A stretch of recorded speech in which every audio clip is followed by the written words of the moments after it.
Hello, I have the pleasure and the honor to announce a wonderful speaker on happiness at work.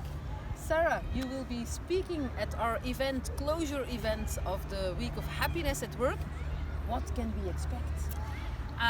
Thank you. I'm so happy to be coming. I will be speaking about happiness at work, how important it is, and in particular how it affects customer service and organizations and how you can use it to create amazing customer experience and why really you can't have great customer service without it.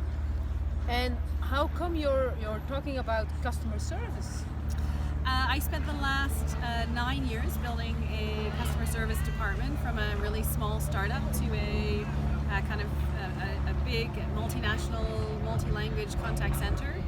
We have some of the best customer service scores in the world, and the reason we are able to do that is because we have focused on creating a happy workplace, happy employees, and creating happiness for our customers.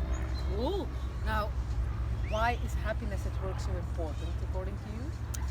I don't believe that you can have a good business, a successful business, or great customer service without it. I totally agree.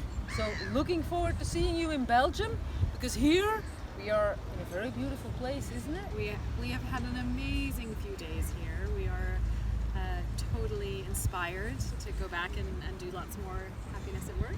Definitely. And bring it to Belgium. Yes, so this was live from Copenhagen, Denmark, and next time it will be definitely live on stage at the closure event of the week of happiness at work in Brussels, September 27. Thank you very much. Thank you.